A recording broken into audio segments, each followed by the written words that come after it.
تو میری گزارش ہے کہ اپنے اخلاق اچھے اخلاق کی انتہا حیا ہے.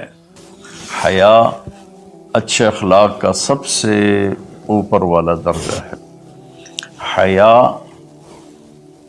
وہ حضرت عثمان رضی اللہ تعالیٰ عنہ، حضرت ابوبکر تشریف لائے، ہمارے نبی یوں کر کے بیٹھے تھے، یوں،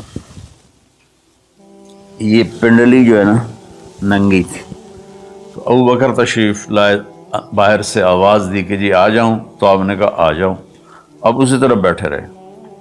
پھر حضرت اٹھ کے چلے گئے تو حضرت عمر رضی اللہ تعالیٰ عنہ علیہ السلام تشریف لائے، تو انہوں نے پوچھا یا رسول اللہ میں آ جاؤں؟ آپ نے کہا آ جاؤ، آپ ایسے ہی بیٹھے رہے جیسے آپ مجھے دیکھ رہے ہیں.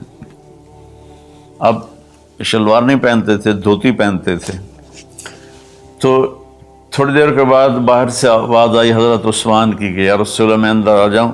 حضرت عثمان رضی اللہ تعالیٰ عنہ تیسرے خلیفہ علیہ السلام، تو آپ نے اپنی چادر کو ایسے کیا اور یوں سیدھے ہو کر ایسے بیٹھ گئے. آپ نے کہا آ جاؤ، وہ آ گئے.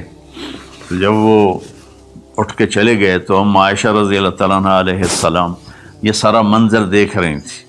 تو آپ نے پوچھا یا رسول اللہ، وہ میرے والد آئے آپ ویسے ہی بیٹھے رہے، عمر آئے آپ ویسے ہی بیٹھے رہے، جب عثمان آئے تو آپ نے کپڑا بھی ٹھیک کیا اور چوکڑی مار کے بیٹھ گئے، اس کی کیا وجہ ہے؟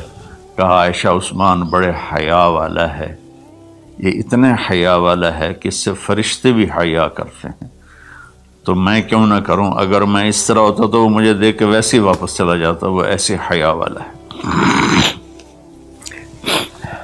تو تیسری بات وہ ہے کہ ہمارے دلوں میں سب سے محبت سے رہنا سیکھیں، پیار سے رہنا سیکھیں،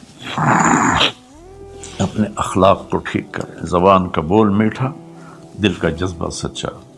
تو اس اور حیا پاک نام، کبھی کسی غیر محرم پہ نظر پڑے تو آنکھ نیچی ہو جائے. اور اپنی بچیوں سے بھی کہتا ہوں کہ اپنے آپ کو کور کر کے چلو، تو حیا سے ایمان مکمل ہوتا ہے.